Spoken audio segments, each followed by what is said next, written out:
ओम माँ लक्ष्मी देवी नमो। ओम माँ लक्ष्मी देवी नमः। ओम माँ लक्ष्मी देवी नमः। माणवसा लक्ष्मी पुराण। नमस्तुते महामाये श्रीपीठे सुरपूजिते शंख चक्र गदा हस्ते महालक्ष्मी नमस्तुते। नमस्ते गरुडारूढ़े कोलेशूर भयंकरी सर्वपाप हरे देवी महालक्ष्मी नमस्तुते। सर्वगे सर्वावरादे सर्वदुष्ट भयंकरी सर्वदुख हरे देवी महालक्ष्मी नमस्तुते। सिद्धि बुद्धि प्रदे देवी भक्तिमति प्रदायिनी मंत्रमूर्ते सदा देवी महालक्ष्मी नमस्तुते। अत्यंतरहिते देवी आद्याशक्ति माहेश्वरी जोगे जोग संभूते महालक्ष्मी नमस्तुते। स्थूल सूक्ष्म महारौद्रे महाशक्ति महोदरे महापाप हरे देवी महालक्ष्मी नमस्तुते। पद्मासन स्थिते देवी परम ब्रह्म स्वरूपिणी मरमेष्टि जगन्मात महालक्ष्मी नमस्तुते। श्वेतांबर धरे देवी नानालंकार भूषिते जगत्स्थिते महामाया महालक्ष्मी नमस्तुते। महालक्ष्मीष्टकं यः पठेत् भक्तिमान् नरः सर्वसिद्धिमवाप्नोति राजं प्राप्नोति सर्वदा। एककालं पठे नित्यं महापाप विनाशं त्रिकालज पठे नित्यं धन धान्य समन्वितः।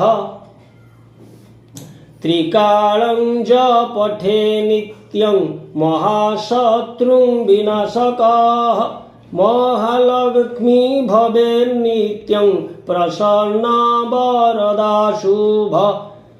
इतीन्द्र कृत्य श्री महालक्ष्मीस्तव संपूर्णम्। नमस्ते कमला मागो सागर दुलणी नमस्ते नमस्ते लक्ष्मी विष्णु घरणी नमस्ते कमलालया अति दयावती स्थावर जंगम कीट आदि पाळु नीति तोर दया बले मागो दरिद्र जनर हुई अचल गीत जिणई कुबेर तोर द्रोही जने मागो अर्ण न मिलई जेते अरजिले केबे पेट न पुरई तोहर चरित मन देई जे शुणई किय बा भक्ति भावे सर्वदा गुणई तार दरिद्रपण जाए दूर होई सर्वदा ताकु प्रसन्न हेउ महामाई। एणु तो चरणे मागो शेष प्रणाम करुछि पूरा बारे मोर मनस्काम तो चरित किंचिते मु करिबी रचना जगत जननी बारे दिय दिव्य ज्ञान दिने क नारद पराशर मुनि दुई भ्रमी भ्रमी एक ग्रामे प्रवेशिले जाई सेही दिन मार्गशीर मास गुरुवार पर्व पड़िथिला सर्वपुरवासींकर प्रति घर द्वार गोमୟରେ लीपा होई लक्ष्मी पाद पद्म चिता पड़िथिला तहीं नारी माने स्नान सारी पिंधि जीन बास लक्ष्मी पूजारे सर्वे होइछन्ति रत ब्राह्मण को ठारू जे चंडाल परिजन्ते लक्ष्मी पूजारे रत छन्ति समस्ते हुलहुली शबदरे पूरिछि गगन कह कह तपीवर एकी सचरित ब्राह्मण चंडाल आसी समस्त जातिरे करुछन्ति कि उत्सव आनंद मतिरे क्यों व्रत कि उपास टेहा नाम काहाकू करन्ति पूजा तार कि नियम एहा शुणी पराशर होई हस हस कहन्ति वचन धीरे शुण विधि शिष ए धन माणिका गुरुवार जे अटई लक्ष्मी देवींकर पूजा ए व्रते घटई सबु मास सेमानंकर मार्गशीर सार तहिरे पड़ई जे गुरुवार लक्ष्मीकर प्रिय सेही गुरुवार जान सबुठारु आद्य गुरुवार जे प्रधान एक दिने शुक्ल दशमी गुरुवार पड़िले सुदशावत हुए से दिनर लक्ष्मीकर अति प्रिय अटई जे व्रत एहा कही पराशर हेले मौन व्रत पुणी ताहांकु पुछिले ब्रह्मांक कुमर लक्ष्मी व्रत करिथिले मर्त्य जेउ नर तहिरे से केउ शुभ फल लभी अछि लक्ष्मी द्रोही होई करी के दुख पाइछि एहा सबु मोर आगरे कहत गोसाई शुणिबाकू ताहा चिते श्रद्धा पूजई नारद वचन शुणी पराशर मुनि कहन्ति हरस चिते सुमधुर वाणी धन्य हे नारद तुमे पवित्र चरित्र लक्ष्मी व्रत कथारे जे होई अछरत कहुअछि पुरातन कथा अछि जाहा होइब आनंद जात शुणिलेटी ताहा एक दिने जगन्नाथ पासे लक्ष्मी थिले करपत्र जोड़िन ताहांकु जणाइले आजि मो बारर व्रत पड़िला गोसाई तुम्भे आज्ञा देले नगर बुली जीवी मुहि गोविंद बोइले लक्ष्मी नगर ही बुलिब दशमी पालना अर्ण केवे रांधि देव प्रभुंक मुखरु मात एमंत शुणिले वस्त्र अलंकार मान जतने रखिले नासिकरे नवरत्न बसिण खंजिले चौस्तरी रत्नमाला कंठे लंबाइले करे बाहुटी रम्य बलय कंकण सुना सूता माणिक्यप दक आभरण बाजेणी नुपुर माता पादरे खंजिले एपरी नाना भूषणे ସୁବେଶ ହୋଇଲେ। ଜୀବନ ମାତାଙ୍କ ଧିକାର ତିନି ପୁର, ଆଭରଣ କେତେ ମାତ୍ର ଦେବୀ ପଟାନ୍ତର। ଶୁଣ ହେ ନାରଦ ଏହା ହୋଇ ଏକଚିତ, ବୃଦ୍ଧା ବ୍ରାହ୍ମଣୀ ରୂପକୁ ଧରି ଜଗନ୍ନାଥ। ପ୍ରବେଶ ହୋଇଲେ ଯାଇ ସାଧୁର ଦୁଆରେ, ସାଧବାଣୀ ଉଭା ହୋଇ ଥିଲେ ସେହିଠାରେ। ତାକୁ ଦେଖି ମହାଲକ୍ଷ୍ମୀ କହନ୍ତି ବଚନ, ଶୁଣ ଶୁଣ ସାଧବାଣୀ ହୋଇ ସ୍ଥିର ମନ। ଆଜି ପରା ମହାଲକ୍ଷ୍ମୀ ବ୍ରତ ଗୁରୁବାର, ଲିପା ପୋଛା କରି ନାହୁଁ କିମ୍ପା ଘର ଦ୍ୱାର। ସାଧବାଣୀ ଏହା ଶୁଣି ବୋଲଇ ଯେ କ୍ଷଣି, କି ରୂପେ ବ୍ରତ ହୁଏ କାହା ପୂଜା ପୁଣି। ବୁଝାଇ ତା ସବୁ କହ ହେ ନାନୀ ଗୋସାଇଁ, ଅଇଲେ ମନକୁ ମୁଏ ବ୍ରତ କରିବାଇଁ। ଏହା ଶୁଣି ପଦ୍ମାଳୟା କହନ୍ତି ସଧୀରେ, ଶୁଣ ସାଧବାଣୀ ବ୍ରତ ହୁଏ ବିଧିରେ। ମାର୍ଗଶିର ମାସେ ଯେଉଁ ଆଦ୍ୟ ଗୁରୁବାର, ସେଦିନ ଉଷାରୁ ସେଜ ଛାଡ଼ି ତତ୍ପର। ଗୋମୟ ଜଳରେ ଘର ଦୁଆର ଲିପିବ, ଲକ୍ଷ୍ମୀ ଦେବୀ ପାଦ ପଦ୍ମ ଚିତାକୁ ଲେଖିବ। ନୂଆ ମାଣ ଗୋଟିଏ ନାଇଁ ଯତ୍ନେ ବେଗେ, ଧୋଇ ଧାଇ କରି ତାକୁ ଶୁଖାଇବ ବେଗେ। ତାହାକୁ କରିବ ନାନା ଚିତ୍ର ଯେ ବିଚିତ୍ର, ଚାଉଳକୁ ବାଟି ଚିତା ଲେଖିବ ସମସ୍ତ।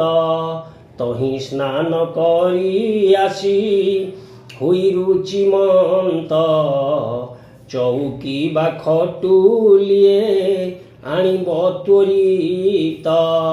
ତାକୁ ଧୋଇ ତାର ପରେ ଦେବ ନୂଆ ଧାନ, ରଙ୍ଗ କଳା ନୋହି ହୋଇ ଥିବ ଶୁକ୍ଳ ବର୍ଣ୍ଣ।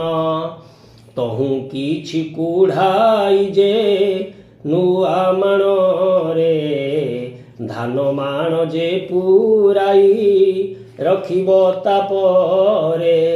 ସେ ଧାନ ମାଣ ଉପରେ ଗୁଆ 3 ଗୋଟି, ହଳଦୀ ପାଣିରେ ତାହା ଧୋଇ ଥୋଇବଟି।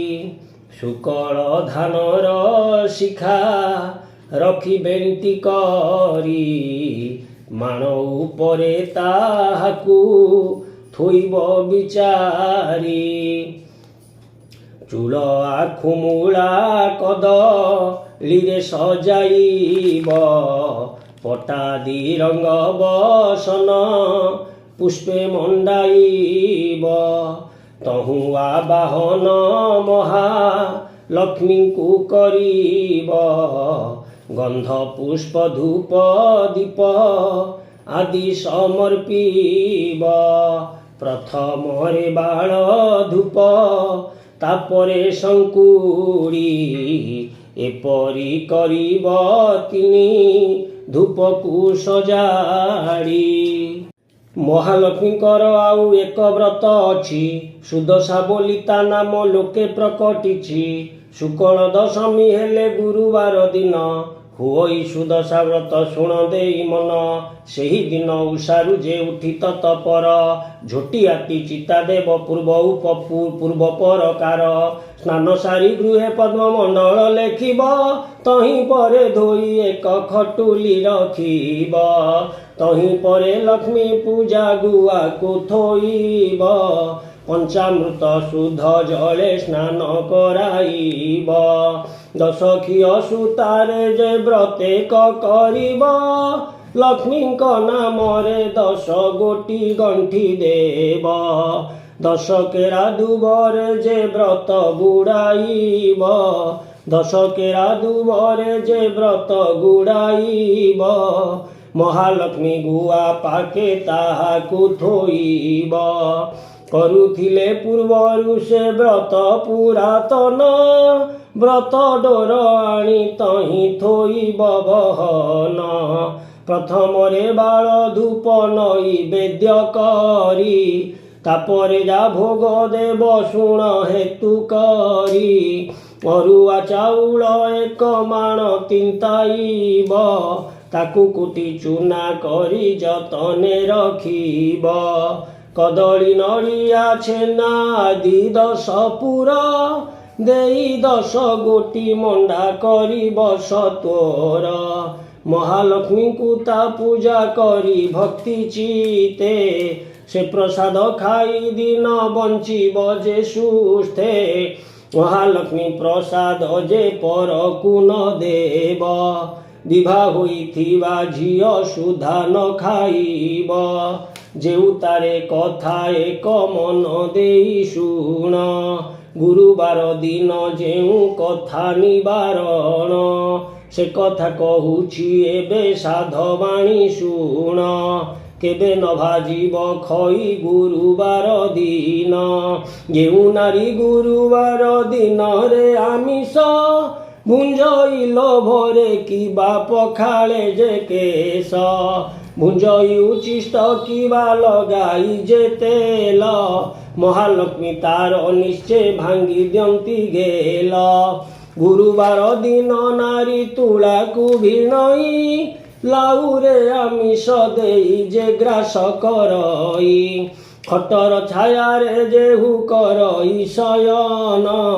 ରାତ୍ର କାଳେ ଦଧି ଅନ୍ନ ଯେ କରେ ଭୋଜନ। ଖର ହୁଏ ଯେଉ ଯାଇ ନାପିତର ଦ୍ୱାରେ। ଭୋଜନ ସମये ଅନ୍ନ ପକାଏ ଭୂମିରେ। ଭୁଞ୍ଜି ନ ପାରିଣ ଅନ୍ନ ଫୋପାଡ଼ି ନ ଦିଏ। ଏଡ଼େ କର୍ମ ଯେ କରେ ସେ ଲକ୍ଷ୍ମୀଙ୍କୁ ନ ପାଏ। ଗୁରୁବାର ଦିନ ସକାଳରୁ ଗୋମୟରେ। ଦୁଆର ଯେ ନ ଲିପଇ ଅଳସ ପଣରେ। ଚୁଲିରୁ ନ କାଢ଼େ 500 ଭକେ ଯେ ଆମିଷ। ଏମାନଙ୍କ ଠାରେ ଲକ୍ଷ୍ମୀ କରନ୍ତି ଯେ ରୋଷ। ଧନ ଜନ ସବୁ ତାର ହରଣ କରନ୍ତି। ମାଗିଲେ ଅନ୍ନ ବସ୍ନ କେହି ନ ଦିଅନ୍ତି। ଗୁରୁବାରେ ଯେଉଁ ନାରୀ ପିନ୍ଧେ ଶୁଳ୍କ ଲୁଗା। ଐଶ୍ୱର୍ଯ୍ୟ ସମ୍ପଦ ପାଏ ହୁଅଇ ସୁଭଗା। ଗୁରୁବାରେ ଯେଉଁ ନାରୀ ପିଲାକୁ ମାରଇ। କିବା ପାକ ହାଣ୍ଡି ଧୋଇ କଳା ନ ଛାଡ଼ଇ। ସନ୍ଧ୍ୟା ଗଡ଼ି ଗଲେ ଯେ ଦିଅର ସନ୍ଧ୍ୟାବତୀ। ସନ୍ଧ୍ୟା ଗଡ଼ି ଗଲେ ଯେ ଦିଅଇ ସନ୍ଧ୍ୟାବତୀ। ପୁତ୍ର ଧନ ହାନି ହୁଏ ସଦା ହୁଏ କ୍ଷତି। ଗୁରୁବାରେ ଯେଉଁ ନାରୀ ପୋଡ଼ା ଦ୍ରବ୍ୟ ଖାଏ। ଶୋଇବାର ଶଯ୍ୟା ବଙ୍କା କରିଣ ବିଛାଏ। ଶାଶୁ ଶ୍ୱଶୁରଙ୍କୁ ନ ମାନଇ ଯେ ରମଣୀ। ଉଲଗ୍ନ ହୋଇ ଶୟନ କରଇ ଯେଉଁ ପ୍ରାଣୀ। ଅମାବାସ୍ୟା ସଂକ୍ରାନ୍ତିରେ ବୁଲାଏ ଯେ ହଳ। ଏହି ଦିନ ମାନଙ୍କରେ ଘେନଇ ତୈଳ। ସଭାରେ ବସିଣ ଯେ ମାନବ ମିଛ କହି। ଆଳସେ ପାଦ ନ ଧୋଇ ଯେ ଭୁଞ୍ଜିଣ ବସଇ। କୁଷ୍ମାଣ୍ଡ ଫଳକୁ ଯେହୁ ରମଣୀ କାଟଇ। ଋତୁମତୀ ନାରୀ କି ଯେ ରମଣ କରଇ। କନ୍ୟା ତୁଳା ମାସେ ପିତୃ ଶ୍ରାଦ୍ଧ ନ କରଇ।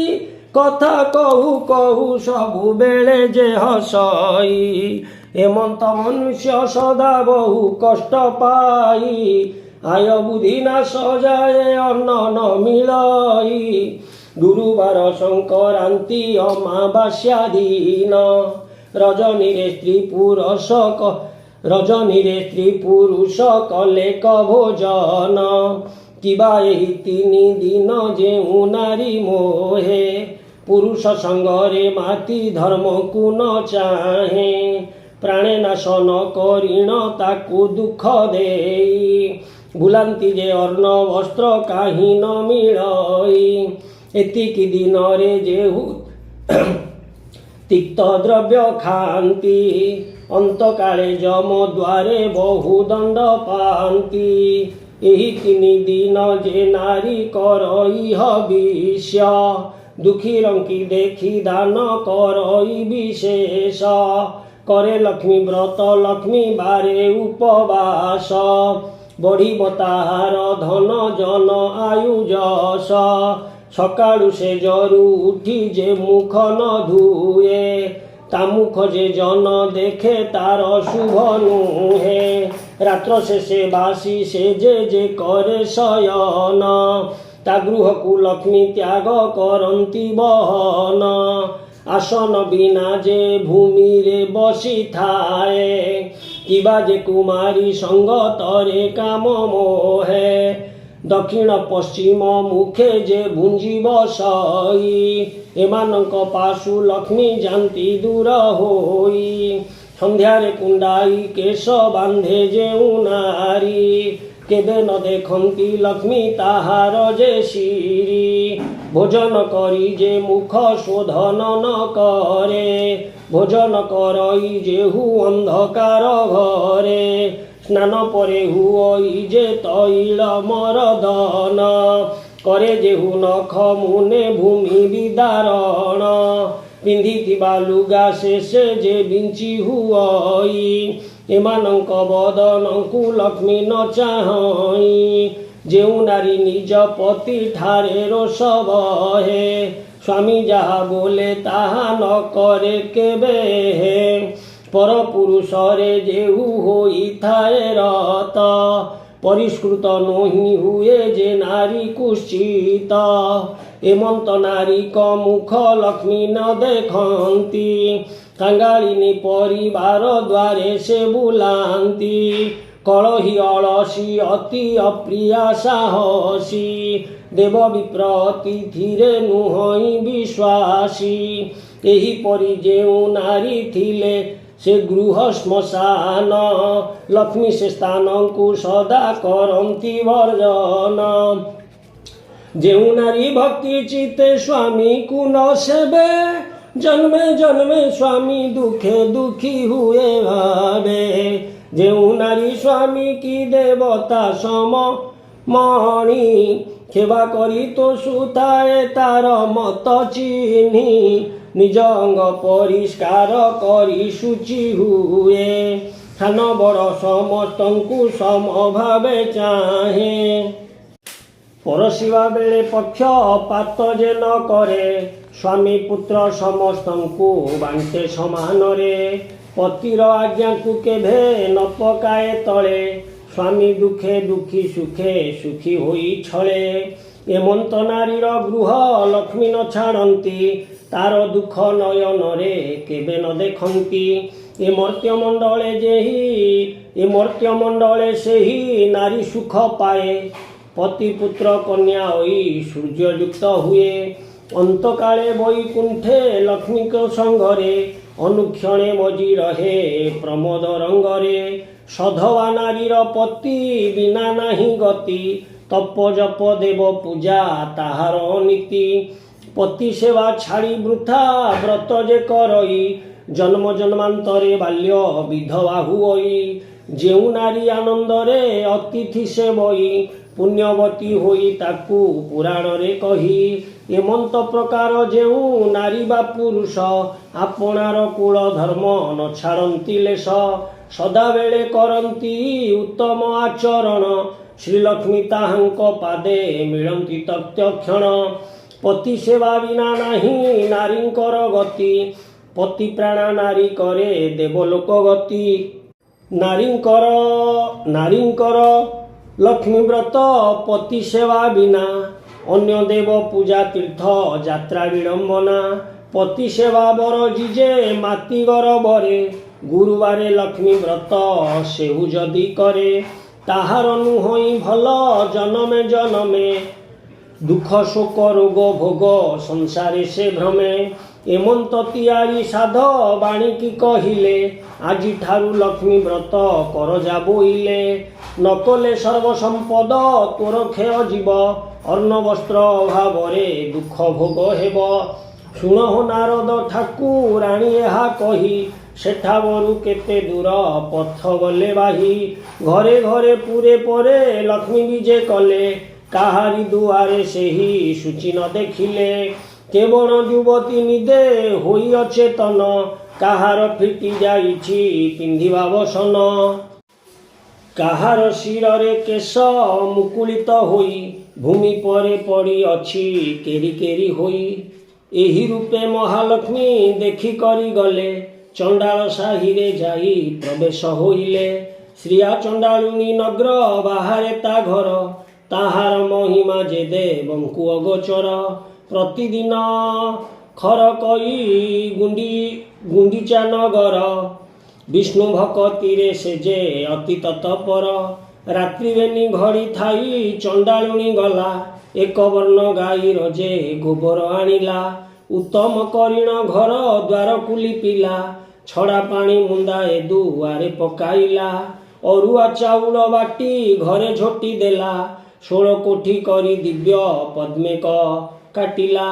10 ମୁଖୀ ଦୀପାବଳି ମଣ୍ଡଳେ ଥୋଇଲା। 10 ବର୍ଣ୍ଣ ଫଳ ମୂଳ ମଣ୍ଡଳେ ବାଢ଼ିଲା।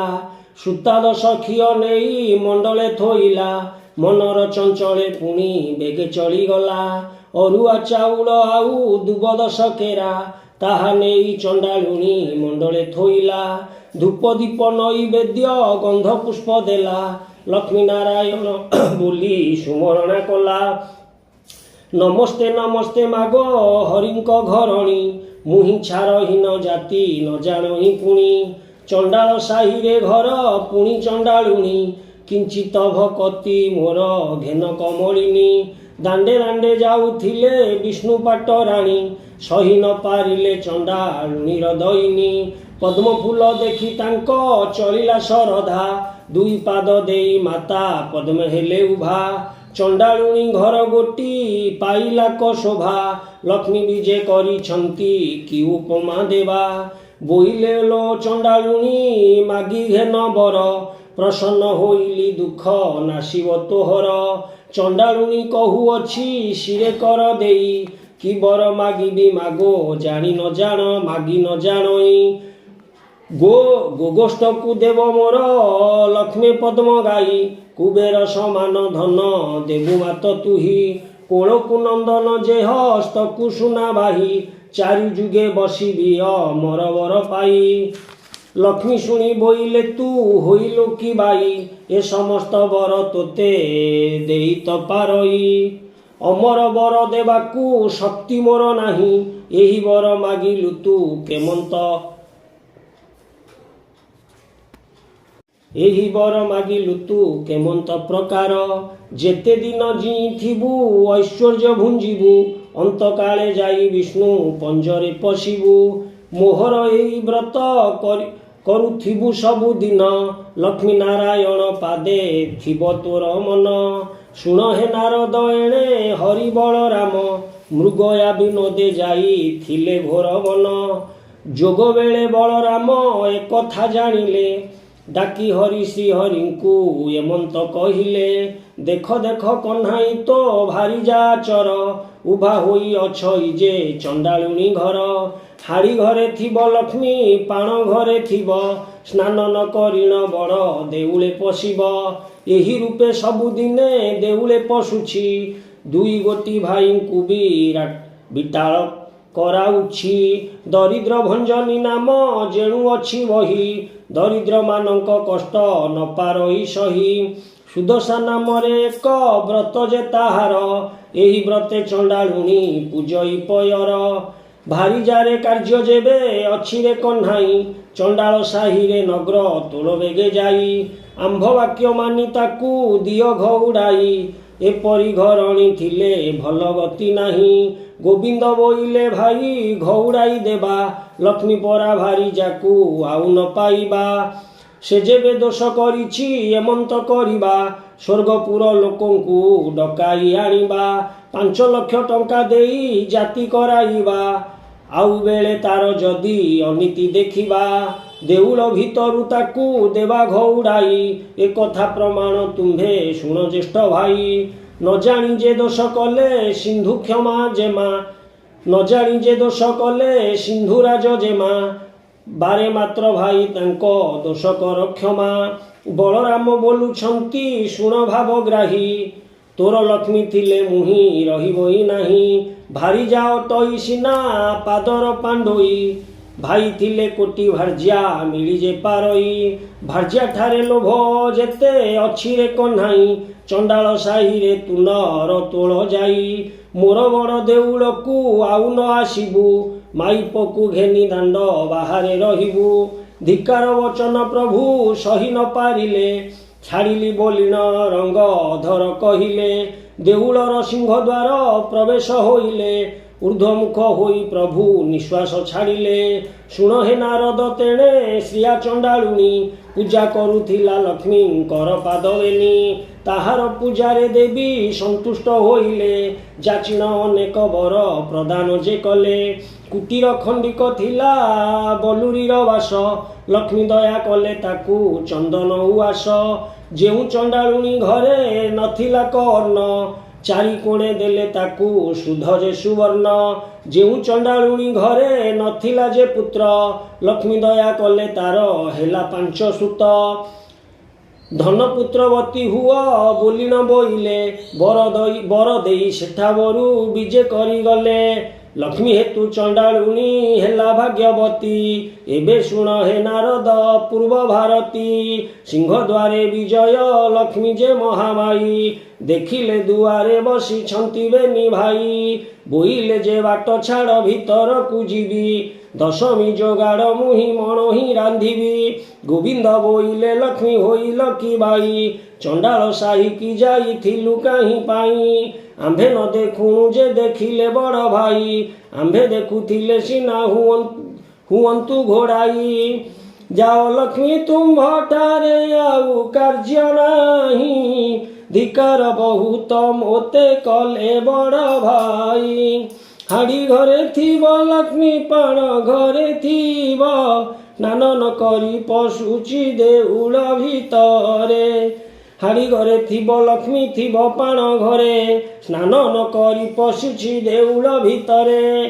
ତାଠାରୁ ପାପିନୀ ଆଉ ସଂସାରରେ ନାହିଁ, ମୋର ବଚନ ଏବେ ଶୁଣ ପ୍ରାଣ ସହି। ଜଗତେ ବୋଲନ୍ତି ତୋତେ ବାଇ ଠାକୁରାଣୀ, ବାଇ ପ୍ରାୟ ବୁଲୁଥାଉ ହୋଇ ମୋ ଘରଣୀ। ଏକ ଘର କରାଉ ସହସ୍ର ଘର ଭାଙ୍ଗି, ସହସ୍ର ଘର କରାଉ ଏକ ଘର ଭାଙ୍ଗି। ଏମନ୍ତ ପ୍ରକାର ଲକ୍ଷ୍ମୀ ମହିମା ତୋହର, ଯାଅ ଲକ୍ଷ୍ମୀ ବାହାରି ଗୋ ନର ହେମପୁର। ତୋଠାରେ କୋପ କରି ଛନ୍ତି ଜ୍ୟେଷ୍ଠ ଭାଇ, ଲକ୍ଷ୍ମୀ ଦେବୀ କହୁଛନ୍ତି ଠାକୁରକୁ ଚାହିଁ। ଛାଡ଼ ପତ୍ର ଦେଇ ମୋତେ ଦିଅ ଘଉଡ଼ାଇ, ଜଗନ୍ନାଥ କହୁଛନ୍ତି ଲକ୍ଷ୍ମୀ ମୁଖ ଚାହିଁ।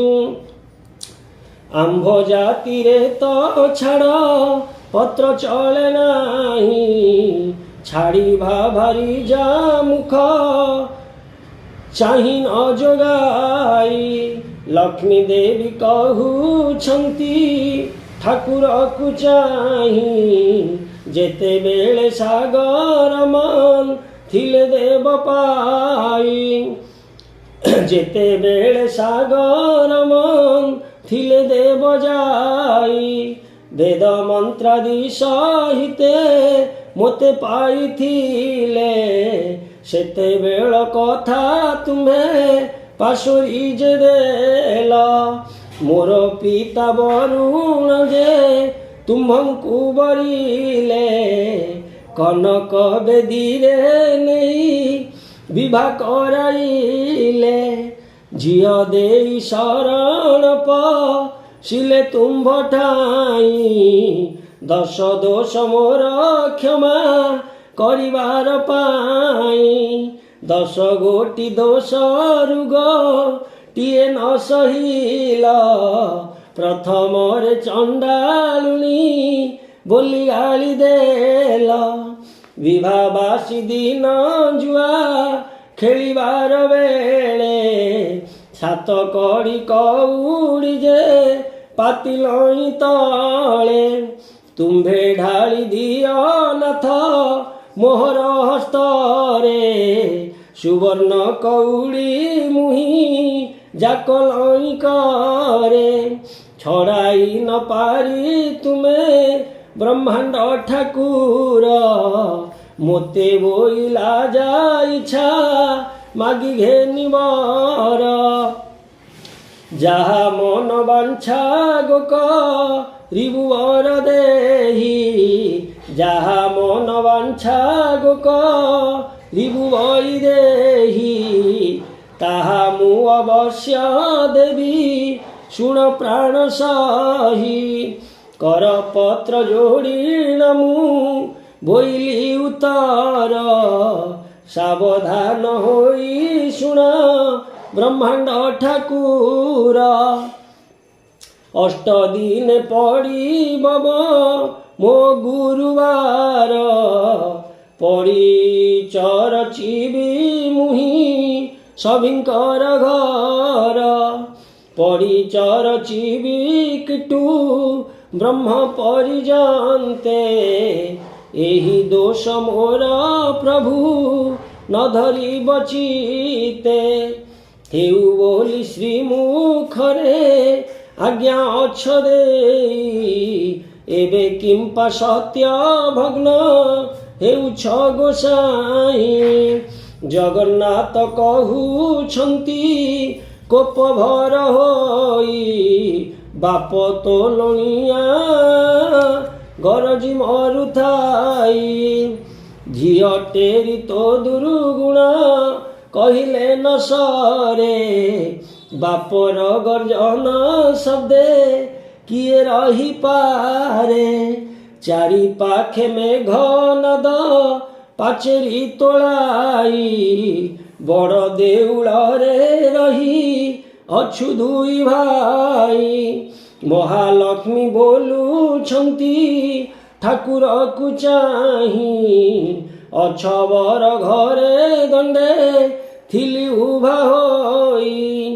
ଅଛବ ବିଟାଳ ବୋଲି ଦିଅ ଘଉଡ଼ାଇ। ପୁଣି ଜାତି କୁଳ ଗୋତ୍ର କହିଲ ଗୋସାଇଁ।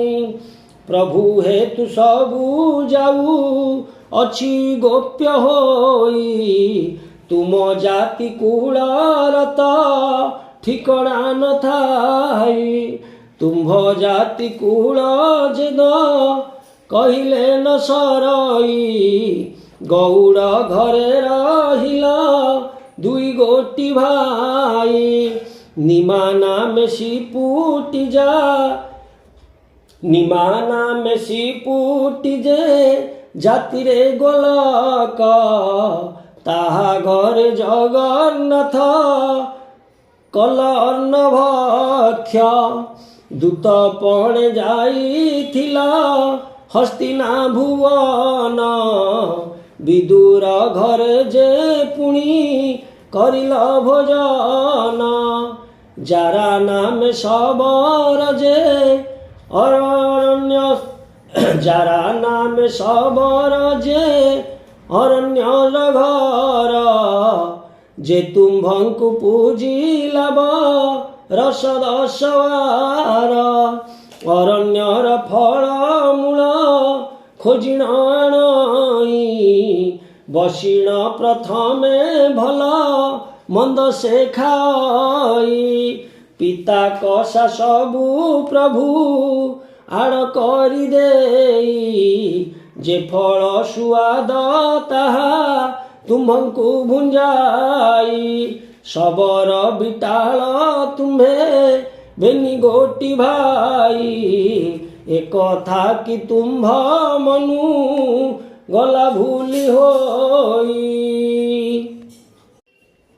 आपणे पातकी किंपा पर निंदा कर पाप पुण्य दुई कथा विचार न कर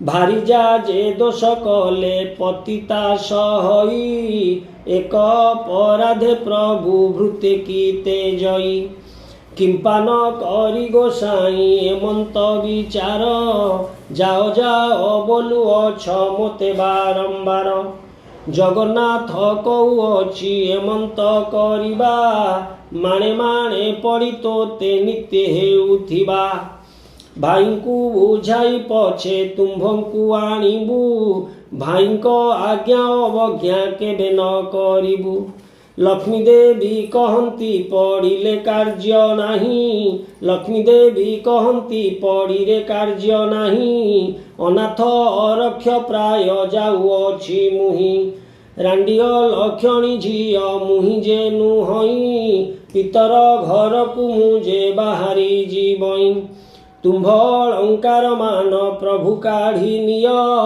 पछरे मोते जे आउ बोलना न दिय गोविंद बोलंती लक्ष्मी होइलु की बाई अंग अलंकार आंभे नेबु काहि पाई भारी जा देहरे जेउ अलंकार थाए स्वामी होई ताहाठारु काढ़ी न कि निए ठाकुराणी कहउछंती श्रीमुख को चाही तुम्भर अटई मुझे प्रथम विवाही पछरे कहिब लक्ष्मी आम घरे थिला सहस्र टंकार अलंकार घेनी गला एमंत अख्याति मोते नदिय गोसाई तुम्भ अलंकार मान निय बाहुड़ाई शिररु काढ़िले लक्ष्मी मुकुतार जाली हृदरु काढ़िले इंद्र गोविद कंचुली अंटारू काढ़िले माए रत्न ओढ़ी आनी नासिकारु काढ़िले जे मुकुता बसणी कर्णद्वयरु काढ़िले हीरार कुंडल गलारू काढ़िले जे दोषरी चिनामाळ पादरु काढ़िले देवी बाजेणी नूपुर अंगुष्ठीरु काढ़िले जे झुंटिया सत्वर अन्य अलंकार मान कि कहिबी आउ रुंडक लारु दिशिला सबु दाउ दाबु सबु अलंकार मान एक ठाव कले रख दिन बंधु एहा बोली समर्पिले गोविंद कहंती एहा कि करिबु नेई आंभर ए अलंकारे प्रयोजन नाही गृहस्थ होइण जेबे भार्या कुते जई 6 मास भात लुगा लेखिण दियई एही अलंकार सबु तुम्भे घेनी जाओ बिकी भांगी करी भात लुगा करू थाओ लक्ष्मी देवी कहउछंती प्रभु मुख चाही सावधान होई शुण ब्रह्मांड गोसाई मोर तुले आउ जेउ भारी जा आनिब एही सबु अलंकार ताहांकु जे देव मुहि जाउअछि न रक्षित होई मोह अभिशाप घेन प्रभु भावग्राही सते जेबे चंद्र सूर्य हुंतिया त जात तुम्भंकु अर्णन मिलुआ हे जगन्नाथ 12 वर्ष जाए तुम्भे दरिद्र होइब अन्न वस्त्र जल जे तुम्भंकु न मिलिब मुहि चंडालुणी जेबे टेकी देवी अन्न भोजन करिबे तेबे कालिय गंजन एते बोली लक्ष्मी देवी शाप देई गले देउल बाहर होई केते दूर गले यहाँ देखी दासी माने संगे घोड़ा ଦାସୀଙ୍କୁ ଅନାଇ ଲକ୍ଷ୍ମୀ ଦେବୀ ବୋଲୁଛନ୍ତି, ମୁହିଁ ଯାଉଅଛି ହୀନ ଲକ୍ଷଣୀ ହୋଇ, ମୋର ପଛେ ତୁମ୍ଭେ ମାନେ ଆସୁଛ କି ପାଇଁ? ଏହିପରି ହୋଇ ଯେବେ ପିତା ଘର ଯିବି, 4 ଦିନ ମାତ୍ର ତହିଁ ରହି ନ ପାରିବି। ଜଗନ୍ନାଥ ପ୍ରାୟ ବନ୍ଧୁ ପିତା ଘର ଯିବେ,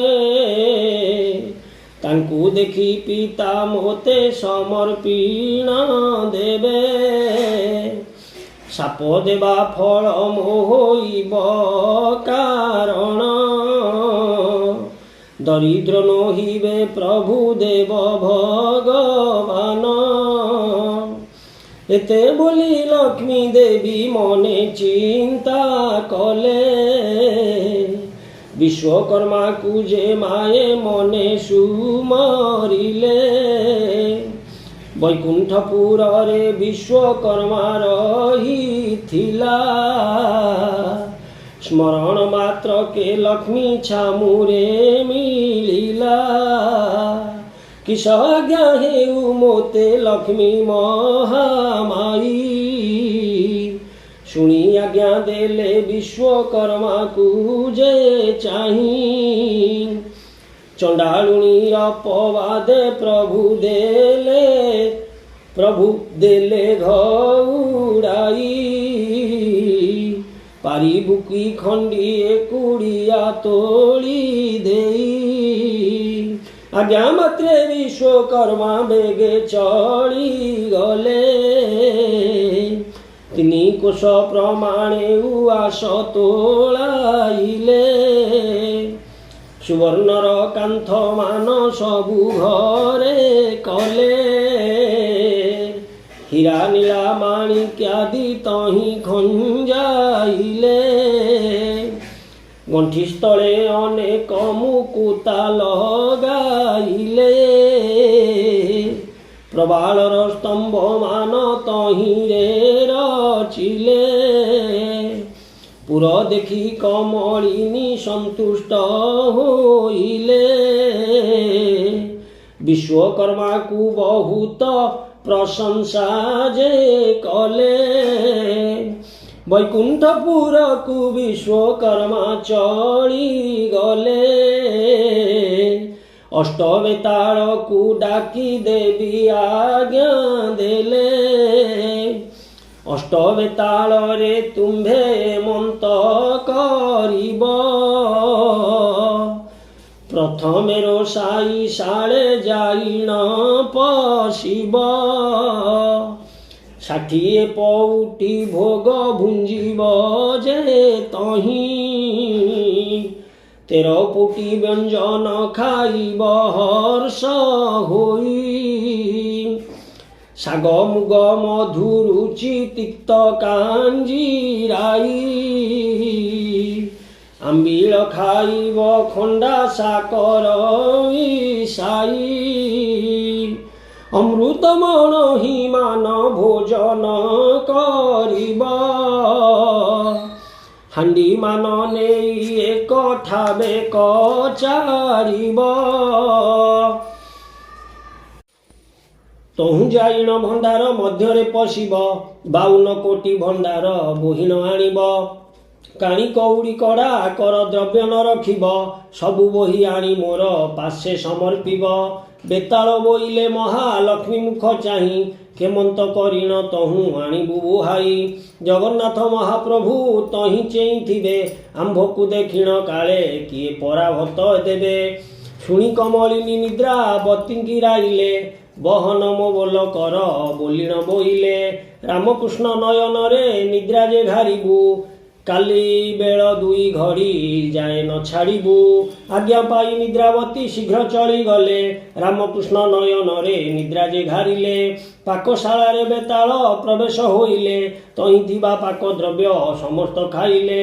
ହାଣ୍ଡିମାନ ସବୁ ଏକ ଠାବେ କଚାଡ଼ିଲେ, ଭଣ୍ଡାର ଘରରେ ଅଷ୍ଟ ବେତାଳ ପଶିଲେ। ଯେତେ ଦ୍ରବ୍ୟ ପୂର୍ଣ୍ଣ ହୋଇ ରହିଥିଲା ତହିଁ 52 କୋଟି ଭଣ୍ଡାର ଆଣିଲେ ବୁହାଇ। ରାତ୍ର 16 ଘଡ଼ି ଯାକ ବେତାଳ ଯେ ତହିଁ କୁଲାରୁ ଛାଞ୍ଚୁଣି ଯାକ ସବୁ ନେଲେ ବୋହି। ଦେଖିକରି ମହାଲକ୍ଷ୍ମୀ ସନ୍ତୁଷ୍ଟ ହୋଇଲେ ତୁମ୍ଭେ ଆଜି ପୁତ୍ରପଣ କରିଲେ ବୋଇଲେ। ପ୍ରଶଂସା କରି ନ ଯାଏ ବଚନ ଯେ କହି ସବୁ ଦ୍ରବ୍ୟ ଆଣିଲ ତ ରତ୍ନ ଖଟ ନାହିଁ। 5 ଲକ୍ଷ ମୂଲ୍ୟ ସେହି ଖଟ ତ ଅଟଇ ଯାଅ ରେ ବେତାଳ ଏବେ ଖଟ ଆଣ ବୋହି। ଯେତେବେଳେ ଜଗନ୍ନାଥ ଦରିଦ୍ର ହୋଇବେ ରତ୍ନ ଖଟ ବିକି କରି ଦିନ ଚଳାଇବେ। ଯେବେ ଜଗନ୍ନାଥ ପ୍ରଭୁ ମୋତେ ନ ଖୋଜିବେ ନାରୀଙ୍କୁ ପୁରୁଷ ମାନେ ଆଉ ନ ଲୋଡ଼ିବେ। ମୋତେ ଘେନି ପ୍ରଭୁ ଯେବେ ନ କରିବେ ଘର କଳି ଯୁଗେ ନାରୀଙ୍କି ଯେ ନ ଖୋଜିବେ ନର। ବେତାଳେ ବୋଲୁଅଛନ୍ତି ରାମ ମୁଖ ଚାହିଁ ରତ୍ନ ଖଟେ ଶୋଇଛନ୍ତି 2 ଗୋଟି ଭାଇ। କୋଟି ସିଂହ ପରାକ୍ରମ ପ୍ରଭୁ ବଳରାମ ପୁଣି ତହିଁ ଶୋଇଛନ୍ତି କାଳିୟ ଗଞ୍ଜନ। 7 ଗୋଟି ପର୍ବତରୁ ଅଟଇ ଯେ ଗରୁ ନାମ ବହି ଅଛନ୍ତି ଅଚଳ ମହାମେରୁ। ମହାଲକ୍ଷ୍ମୀ ବୋଇଲେ ରେ ଏମନ୍ତ କରିବ ଦୌଡ଼ିଆ ଖଟ 1 ଗୋଟି ଯେ ଆଣିବ। ରାମକୃଷ୍ଣ ଦୁହିଁଙ୍କୁ ଯେ ଗଡ଼ାଇ ନ ଦେବ ଶୋଇବାର ରତ୍ନ ଖଟ ବୋହି ନ ଆଣିବ। ଏହା ଶୁଣି ବେତାଳ ଯେ ଶୀଘ୍ର ଚଳିଗଲେ ରତ୍ନ ଖଟ ପାଶେ ଦୌଡ଼ିଆ ଖଟ ଦେଲେ। ବଳରାମଙ୍କୁ ପ୍ରଥମେ ଧଇଲେ କଯାଇ ଦୌଡ଼ିଆ ଖଟକୁ ଯେ ଦେଲେ ଗଡ଼ିଆଇ। ଏଉତାରୁ ଜଗନ୍ନାଥ ପ୍ରଭୁଙ୍କୁ ଧଇଲେ ଦୌଡ଼ିଆ ଖଟ ଉପରକୁ ଗଡ଼ାଇଲେ। ଶୋଇବାର ରତ୍ନ ଖଟ ଆଣିଲେ କ ବୋହି ମହାଲକ୍ଷ୍ମୀ ଆଗେ ଦେଲେ ଆନନ୍ଦରେ ନେଇ। ବଳରାମ ପିନ୍ଧିବାର ପାଟ ବୋହି ନେଲେ ଜଗନ୍ନାଥ ପିନ୍ଧିଥିବା ନେତ ଘେନି ଗଲେ। ଦେଖିକରି ମହାଲକ୍ଷ୍ମୀ ସନ୍ତୁଷ୍ଟ ହୋଇଲେ ଅଷ୍ଟବେତାଳଙ୍କୁ ବର ଯାଚିଣ ଯେ ଦେଲେ। ଆରେ ଅଷ୍ଟବେତାଳରେ ଏମନ୍ତ କରିବ ବୈକୁଣ୍ଠପୁରରେ ଯାଇ ସୁଖରେ ରହିବ। ଆଜ୍ଞା ପାଇଣ ବେତାଳ ଗଣ ବେଗେ ଗଲେ ବୈକୁଣ୍ଠପୁରରେ ଯାଇ ପ୍ରବେଶ ହୋଇଲେ। ମହାଲକ୍ଷ୍ମୀ ତହୁଁ 1 କଥା ବିଚାରିଲେ ସରସ୍ୱତୀ ଦେବୀଙ୍କୁ ଯେ ହୃଦୟ ସୁମରିଲେ। ବୋଇଲେ ଗୋ ସରସ୍ୱତୀ ଏମନ୍ତ କରିବ ରାଜ୍ୟ ରାଜ୍ୟ ହୋଇ ଘରେ ଘରେ ବୁଲୁଥିବ। ସର୍ବଦ୍ୱାରେ ଜଗନ୍ନାଥ ବୁଲିବେଟି ଯାଇ ସର୍ବକଣ୍ଠେ ସରସ୍ୱତୀ ବିଜେ କର ତୁହି। ଅନ୍ନ ପାଣି କେହି ତାଙ୍କୁ କିଛି ହିଁ ନ ଦେବେ ଏତେ ଦୁଃଖ ପାଇଲେ ସେ ମୋତେ ସୁମରିବେ। ଆରାମଦାୟିନୀ ରାତ୍ର ସୁଖରେ ପାଇଲା 2 ଦିନ ଘଡ଼ି କରେ ନିଦ୍ରା ଯେ ଭାଙ୍ଗିଲା। ବଳରାମ କହୁଛନ୍ତି ଶୁଣରେ କହ୍ନାଇ ଗହଳ ଚହଳ ଆଜି କିଛି ଶୁଭୁ ନାହିଁ। ମୁଦିରଥ ପଣ୍ଡାରତ ତୁଣ୍ଡ ଶୁଭୁ ନାହିଁ ଦାସୀ ପରିବାରୀ ଯେ ପରିଚା ଗଲେ କାହିଁ। ଶ୍ରୀମୁଖ ପଖାଳିବାକୁ ଜଳ ନ ମିଳଇ କି ବୁଦ୍ଧି କରିବା ଏବେ କହରେ କହ୍ନାଇ। ଜଗନ୍ନାଥ କହୁଛନ୍ତି ଶୁଣ ଜ୍ୟେଷ୍ଠ ଭାଇ ଲକ୍ଷ୍ମୀ ଛାଡ଼ି ଗଲାରୁ ଯେ ଏମନ୍ତ ହୁଅଇ। ବଳରାମ କହୁଛନ୍ତି ଶୁଣରେ କହ୍ନାଇ ଭାର୍ଯ୍ୟା ଛାର ଏମନ୍ତକୁ କହୁଅଛୁ ତୁହି। କାହାର ଭାରିଜା ଯେବେ ଋଷି ଚାଲିଯାଏ ତାର ଗୃହସ୍ଥ କି ଭାତ ରାନ୍ଧିଣ ନ ଖାଏ। ଭଣ୍ଡାର ଘରକୁ ବି ଯେ କଲେ 2 ଭାଇ ଭଣ୍ଡାରେ ଦେଖିଲେ କିଛି ପଦାର୍ଥ ଯେ ନାହିଁ। ବଳରାମ କହୁଛନ୍ତି କାହିଁ କିସ ହେଲା 52 କୋଟି ଭଣ୍ଡାର କେ ଘେନିଣ ଗଲା। ଲକ୍ଷେ ଜୀବ ଖାଇଲେ ବୋହିଲେ ନ ସରଇ କ୍ଷଣକ ଭିତରେ କିଏ ଘେନିଗଲା ବୋହି। ସୁବର୍ଣ୍ଣ ମୁଦିଏ ବଳ ରାମ ଯେ ପାଇଲେ 7 ଗୋଟି ଗଣ୍ଠି ଦେଇ କାନିରେ ବାନ୍ଧିଲେ। ଜଗନ୍ନାଥ କହନ୍ତି ଯେ କି ପାଇଲ ଭାଇ ବଳରାମ କହୁଛନ୍ତି ଧନ ପାଇଲଇ। ଜଗନ୍ନାଥ କହୁଛନ୍ତି ବଳରାମ ଭାଇ ବେଙ୍ଗି ପିତଳ ଖଣ୍ଡକ ରଖ କାହିଁ ପାଇଁ। ବଳରାମ କହୁଛନ୍ତି କି କଥା ଘଟିଲା ପାଇଥିବା ସ୍ୱର୍ଣ୍ଣ ବେଙ୍ଗି ପିତଳ ହୋଇଲା। ଶୁଦ୍ଧ ସୁବର୍ଣ୍ଣରେ ଯେଉଁ ଧନ ହୋଇଥିଲା କାଣି କଉଡ଼ି ଜଡ଼ାକୁ ସମାନ ନୋହିଲା। ସେଠାରୁ ବାହାରି ଗଲେ 2 ଗୋଟି ଭାଇ ପାକଶାଳ ଦୁଆର ଯେ ପ୍ରବେଶିଲେ ଯାଇ। ବଳରାମ ଠିଆ ହୋଇ ଦୁଆର ମୁହଁକୁ ଜଗନ୍ନାଥ ପଶିଗଲେ ରୋଷେଇ ଘରକୁ। ଦେହରେ ଲାଗିଲା କଳା ମୁହଁରେ ଲାଗିଲା କଳା ଶ୍ରୀମୁଖ ଗୋଟିକ ଝଟକି ଦିଶିଲା। ବଳରାମ କହୁଛନ୍ତି ଶୁଣ ଜଗନ୍ନାଥ ବଡ଼ଖିଆ ବୋଲି ତୋତେ କହନ୍ତି ଜଗତ। ମୋତେ ଅନ୍ନ ନ ଦେଇଣ ସବୁ ଖାଉ ତୁହି। ଜଗନ୍ନାଥ କହୁଛନ୍ତି ଶୁଣ ଜ୍ୟେଷ୍ଠ ଭାଇ ଅନ୍ନ କାହିଁ ମିଳିବ ଯେ ଚୁଲି ସୁଧା ନାହିଁ, ନ ବୁଝି ଏପରି କିମ୍ପା କହୁଛ ଗୋସାଇଁ। ସେଠାରୁ ଯାଇ ଦେଖିଲେ ଧାନର ମରାଇ, ଲକ୍ଷ ଲକ୍ଷ ଭରଣ ଯେ ଧାନ ତହିଁ ଥାଇ। ଦେଖିଲେ ଅଗାଡ଼ି ତହିଁ ଗୋଟିଏ ଯେ ନାହିଁ, ତହୁଁ ଗଲେ ଦୁଇ ଭାଇ ନିରାଶ ଯେ ହୋଇ। ଇନ୍ଦ୍ରଦ୍ୟୁମ୍ନ କୂଳେ ଯାଇ ପ୍ରବେଶ ହୋଇଲେ, ଟୋପାଏ ଟୋପାଏ ଯେ ପାଣି ତହିଁ ନ ଦେଖିଲେ। ବଡ଼ ଦେଉଳରେ ଯାଇ ପ୍ରବେଶ ହୋଇଲେ, ସେହି ଦିନ ଉପବାସ କରି ନ ରହିଲେ। ବେଳ ଦୁଇ ଘଡ଼ିକରେ ନିଦ୍ରା ଯେ ଭାଙ୍ଗିଲା, ମୁଖ ପ୍ରକ୍ଷାଳନ ଅର୍ଥେ ପାଣି ନ ମିଳିଲା। କି ବୁଦ୍ଧି କରିବା ଏବେ ବୁଦ୍ଧି ଦିଶୁ ନାହିଁ, ବଳରାମ କହୁଛନ୍ତି ଶୁଣରେ କହ୍ନାଇ। କାଲି ଉପବାସରେ ରହିଲେ ବେନି ଭାଇ, ଆଜି ପାଦେ ଯିବାକୁ ତ ବଳ ପାଉନାହିଁ। କେଉଁଠାରୁ ଯେବେ ଆଜି ନ ମିଳିବ ଅନ୍ନ, କେମନ୍ତ ପ୍ରକାର ଆମ୍ଭେ ଧରିବା ଜୀବନ। ବଳରାମ କହୁଛନ୍ତି ଶୁଣ ଆରେ ବାବା, ନଗରରେ ଭିକ୍ଷା ମାଗି ଜୀବନ ପୋଷିବା। କାନ୍ଧରେ ପକାଇ ଛିଣ୍ଡା ଉତ୍ତରୀ ପଇତା, ହସ୍ତରେ ଧରିଲେ ଦୁଇ ଭାଇ ଭଙ୍ଗା ଛତା। ଚିତା ଘେନିବାକୁ ଜଳ କାହିଁ ନ ପାଆନ୍ତି, ଯାହା ଘର ଠାକୁ ପାଣି ମାଗିବାକୁ ଯାନ୍ତି। ଚୋର ଖଣ୍ଟ ବୋଲି ଭାବି ଘଉଡ଼ାଇ ଦିଅନ୍ତି, ସେଠା ବରୁ ଦୁଇ ଭାଇ ଭୟେ ପଳାବନ୍ତି। ଜଗନ୍ନାଥ କହୁଛନ୍ତି ଶୁଣ ଜ୍ୟେଷ୍ଠ ଭାଇ, ବଡ଼ ପଣ୍ଡା ଘରକୁ ହେ ଚାଲ ଏବେ ଯାଇ। ହସ୍ତ ଧରାଧରି ହୋଇ ଦୁଇ ଭାଇ ଗଲେ, ବଡ଼ ପଣ୍ଡା ଘର ଠାରେ ପ୍ରବେଶ ହୋଇଲେ। ବଧୂ ତାର କହି ଯେ ଶାଶୁ ଆଗେ ଯାଇ, ବ୍ରାହ୍ମଣ ଯେ ଦୁଇ ଗୋଟି ଆସିଛନ୍ତି ଧାଇଁ। ଶାଶୁରାଣ୍ଡି ତାହାକୁ ଯେ ଚିହ୍ନି ନ ପାରିଲା, ଧାଇଁ ଯାଇ ବେଗେ ଦାଣ୍ଡ କବାଟ କିଳିଲା। ଆସ ଆସ ବୋହୂ ଏଲୋ ଠେଙ୍ଗା ବାଡ଼ି ଧରି, ଚୋରକି ଖଣ୍ଟ ଏ ଦୁହେଁ ଦେବା ଆଡ଼ କରି। ବଧୂ ତାର କହି ଯେ ଶାଶୁ ଆଗେ ଯାଇ, ବ୍ରାହ୍ମଣ ଯେ ଦୁଇ ଗୋଟି ଆସିଛନ୍ତି ଧାଇଁ। ଶାଶୁରାଣ୍ଡି ତାହାକୁ ଯେ ଚିହ୍ନି ନ ପାରିଲା, ଧାଇଁ ଯାଇ ବେଗେ ଦାଣ୍ଡ କବାଟ କିଳିଲା।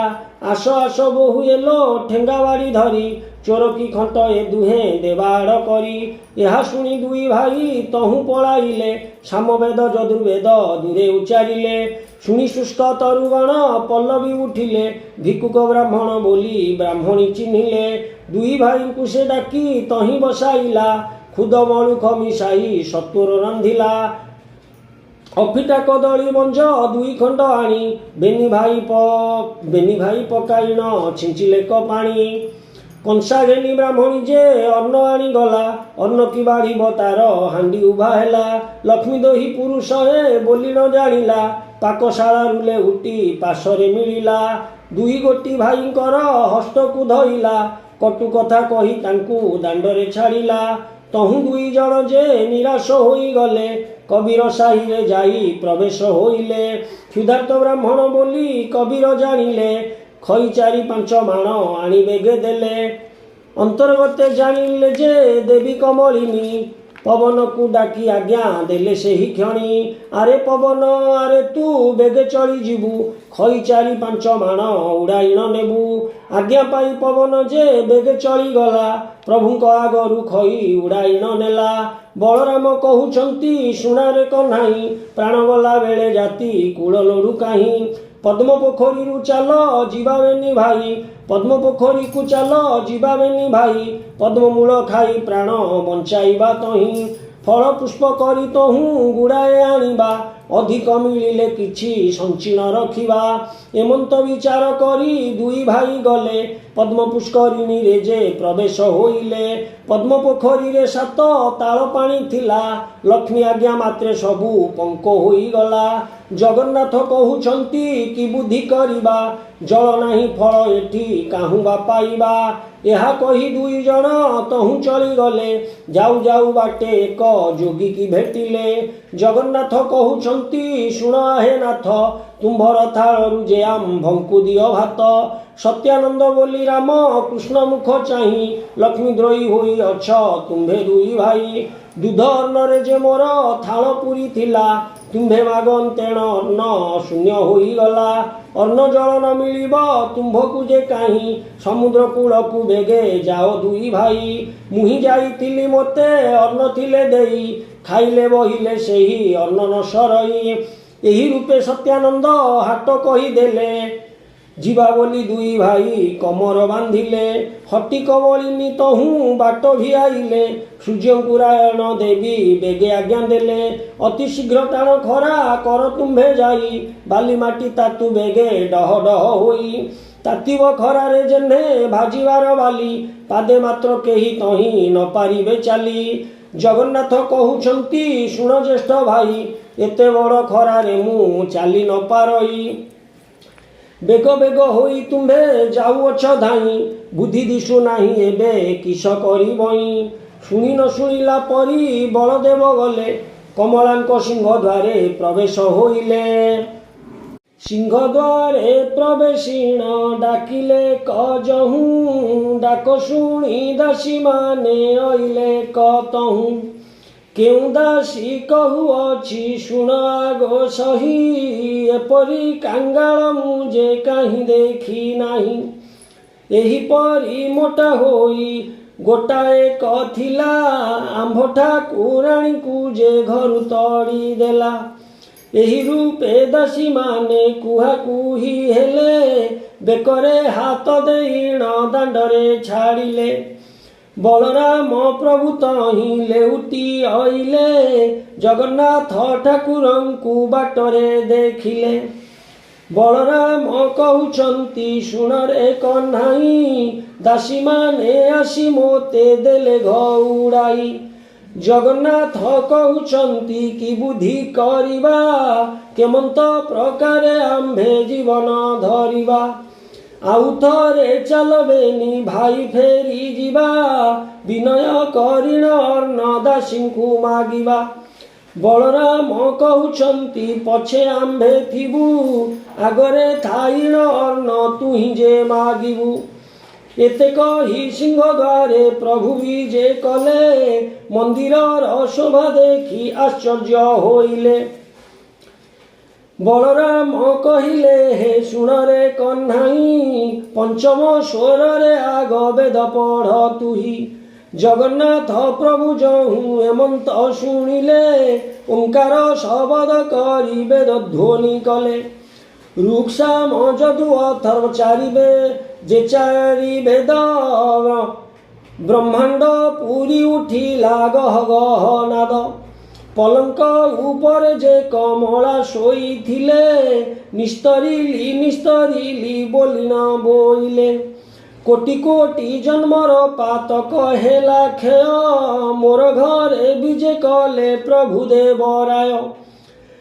ପଚାର ପଚାର ଦାସୀ ପଚାର ଲ ଯାଇ। କିସ ମାଗୁଛନ୍ତି ସେ ବ୍ରାହ୍ମଣ ବେନି ଭାଇ। ଚାଲି ଯାଇ ମୁଦୁସୁଲି ତାଙ୍କୁ ପଚାରିଲେ। କି ମାଗୁଛ ପଣ୍ଡାମାନେ କହ ତୁମ୍ଭେ ଭଲେ। ଜଗନ୍ନାଥ କହୁଛନ୍ତି ଦାସୀ ମୁଖ ଚାହିଁ। ଅର୍ଣ୍ଣ ଗଣ୍ଡା ଏକ ତୁମ୍ଭେ ପାରିବ କି ଦେଇ। ଏମନ୍ତ ଶୁଣିଣ ଦାସୀମାନେ ଚଳିଗଲେ। ଲକ୍ଷ୍ମୀ ଠାକୁରାଣୀ ଆଗେ ବେଗେ ସେ ବୋଇଲେ। ଦାସୀଙ୍କ ମୁଖରୁ ଯେ ମନ୍ତ ବାକ୍ୟ ଶୁଣି। ମନେ ବିଚାର କରନ୍ତି ଲକ୍ଷ୍ମୀ ଠାକୁରାଣୀ। ଏକଥା ଅରଜି ଅଛି ଚଣ୍ଡାଳୁଣୀ ମୁହିଁ। ଏବେ ଦାସୀମାନେ ଲୋପଚାର ବେଗେ ଯାଇ। ବ୍ରାହ୍ମଣ ହୋଇ ମୋ ଘରେ ଅନ୍ନ କି ପାଇବେ। ଚଣ୍ଡାଳୁଣୀ ଅନ୍ନ ଖାଇ ଅପବାଦ ନେବେ।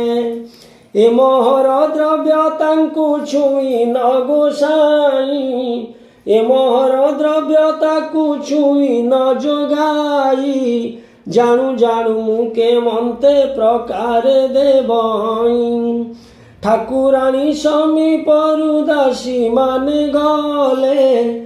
ବ୍ରାହ୍ମଣଙ୍କ ଆଗେ ଯାଇ ଏମନ୍ତ କହିଲେ। ଦାସୀଙ୍କ ମୁଖରୁ ଯେ ମନ୍ତ ବାକ୍ୟ ଶୁଣି। କ୍ଷୁଧାତୁର ହୋଇଣ କହନ୍ତି ହଳ ପାଣି। ନୂଆ ହାଣ୍ଡି ନୂଆ ସଞ୍ଚା ଦେଇକି ପାରିବୁ। ଏମନ୍ତ ହୋଇଲେ ଆମ୍ଭେ ମାନେ ଯେ ଖାଇବୁ। ଦାସୀ ମାନେ କହନ୍ତି ଲକ୍ଷ୍ମୀଙ୍କ ଆଗେ ଯାଇ, ହାତେ ରାନ୍ଧି ଭୋଜନ କରିବେ ଦୁଇ ଭାଇ। ଏହା ଶୁଣି ମହାଲକ୍ଷ୍ମୀ ସନ୍ତୋଷ ହୋଇଲେ, ଦାସୀଙ୍କ ହସ୍ତରେ ହାଣ୍ଡି 10 ଗୋଟି ଦେଲେ। ଚାଉଳ ପଉଟିଏ ନେଇ ଛାମୁରେ ରଖିଲେ, ଲେଉଟିଆ ଶାଗ ନେଇ ପୁଳାଏ କଦେଲେ।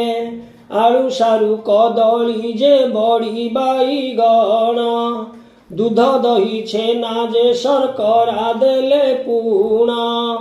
ଏବେ ଯେତେ ଇଚ୍ଛା ସେତେ ଭୁଞ୍ଜ ହୋ ବୋଇଲେ, ଗୃହେ ମହାଲକ୍ଷ୍ମୀ ଥାଇ ବିଚାର ଯେ କଲେ।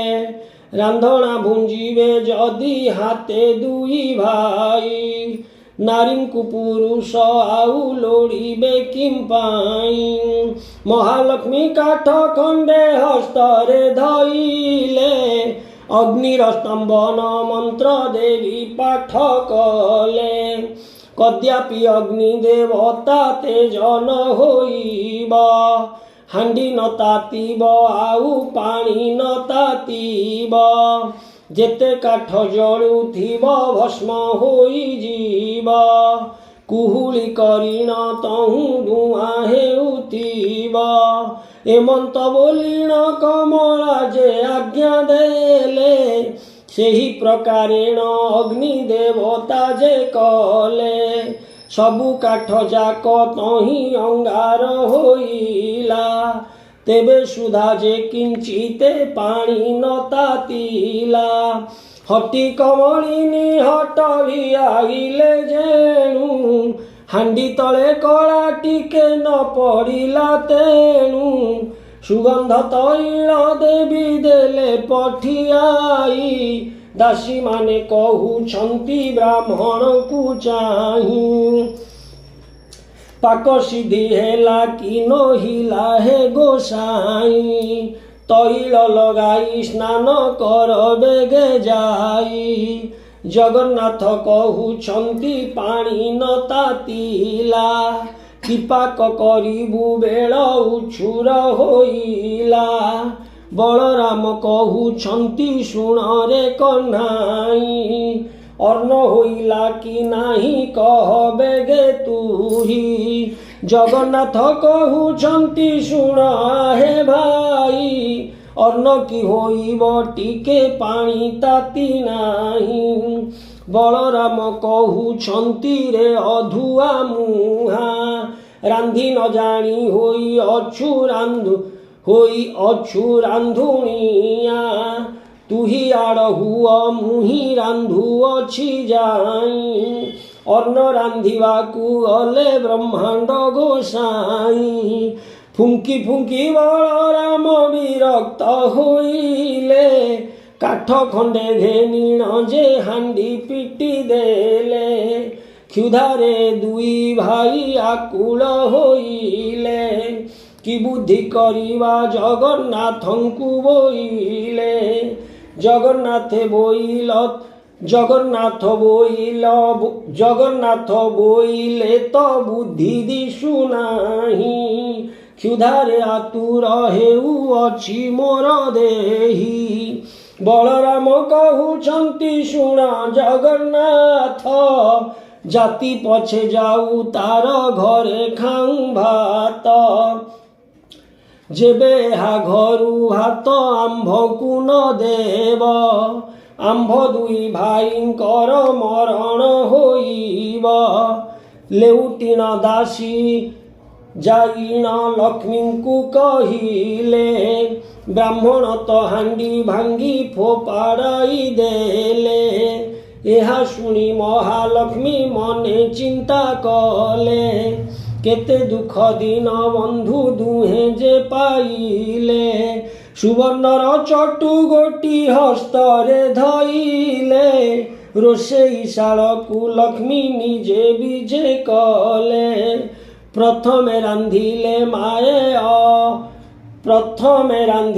ମାଏ ବଗଡ଼ା ଯେ ଅନ୍ନ, ମୁଗ ମଧୁରୁଚି କ୍ଷୀର ନାନାଦି ବ୍ୟଞ୍ଜନ ଆମ୍ବିଳ ସାକର କଲେ କଦଳୀର ଭଜା ଅତି ଯତେ କଲେ ମାଏ ତିଅଣ ଯେ ମଞ୍ଜା 60 ପଉଟି ସେ ରନ୍ଧନ କଲେ ଯାଇ ବଗରା ଭାତ ମହିମା କଳନା ନ ଯାଇ ଦୁଧ ପୁଳି କଲେ ମାତ ଘୃତ ପୁଳି କଲେ ଅତି ଯତନରେ ମାଏ ସର ପୁଳି କଲେ ଯେତେ ଦ୍ରବ୍ୟ ରାନ୍ଧିଛନ୍ତି ବ୍ରାହ୍ମଣ ରୁଚି ବଡ଼ିର ମହୁର କଲେ ପକାଇଣ ସାଚି ସହସ୍ର ଆଟିକା ରାନ୍ଧି ଦ୍ରବ୍ୟ ସଜାଡ଼ିଲେ ଯେ ଯାହା ସ୍ଥାନରେ ଯତ୍ନେ ରଖାଇଣ ଦେଲେ କର୍ପୂର ଛେନା ଶର୍କରା ମରିଚ ଗୋଳାଇ 60 ନଉତି ପଣା ରଖିଲେ ତହିଁ ରଙ୍ଗବାଣ ପଇଡ଼ ସାଙ୍ଗରେ ଛେନା ପଣା ଅଦା ମିଶା କରି ଯେନ ବାତ ଖଣ୍ଡ ଛେନା ଲକ୍ଷ୍ମୀଙ୍କର ପାକ ଗୁଣ କେ କହିପାରିବ କ୍ଷଣଙ୍କ ମଧ୍ୟରେ ମାଏ ସଜାଡ଼ିଲେ ସର୍ବ ସବୁଥିରୁ ଖଣ୍ଡିଏ ଖଣ୍ଡିଏ ରଖିଦେଲେ ଭୋଜନ ଶେଷକୁ ପୋଡ଼ ପିଠାଏ ରଖିଲେ ବୋଇଲେ ଦାସୀଙ୍କି କର ଅଙ୍ଗ ମରଦନ ବ୍ରାହ୍ମଣ ବୋଲିଣ ମନେ ନ ପାଞ୍ଚିବ ଭିନ୍ନ ବ୍ରାହ୍ମଣ ମାନଙ୍କ ମୁହିଁ ଅଟେ ନିଜ ଦାସୀ ଶୁଣିନ ଆନନ୍ଦେ ଚଳିଗଲେ ସବୁ ଦାସୀ ଦାସୀ ମାନେ କହୁଛନ୍ତି ସୁବେଦୀ ଗୋସାଇଁ